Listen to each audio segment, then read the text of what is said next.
कि हिंदी को संयुक्त राष्ट्र की भाषा न बनाने में सबसे बड़ी कठिनाई है वहाँ की प्रक्रिया।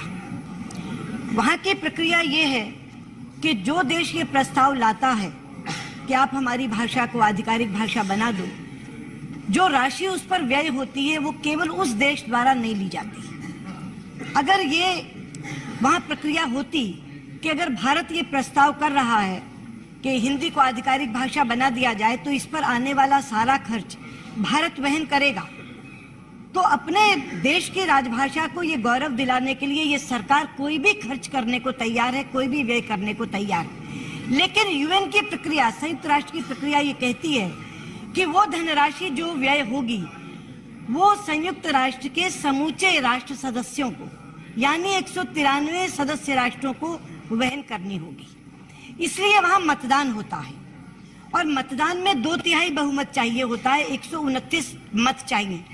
आपको मालूम है कि 129 मत जुटाने में भी हमें कोई कठिनाई नहीं है। हमने अंतर्राष्ट्रीय योग दिवस के लिए 21 जून को अंतर्राष्ट्रीय योग दिवस घोषित करो 177 देशों का समर्थन जुटाया। हमने अभी आईसीजे इलेक्शन में 193 में से 183 देशों का समर्थन जुटाया। 129 देशों का समर्थन जुटाने में दिक्कत नहीं है। कठिनाई तब पैदा होती है जब वोट में समर्थन देने के साथ उन पर राशि का बोझ पड़ता है। तो जो आर्थिक रूप से कमजोर देश हमें समर्थन देते हैं वो यहाँ समर्थन देते हुए हिचक जाते हैं क्योंकि पैसे का बोझ उन पर आ रहा है।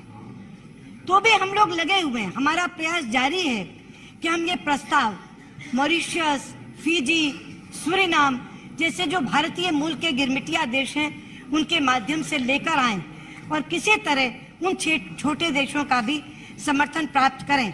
जिस दिन वो समर्थन मिल गया और 129 देश पैसा देने को भी राजी हो गए, उस दिन ये आधिकारिक भाषा बन जाएगी।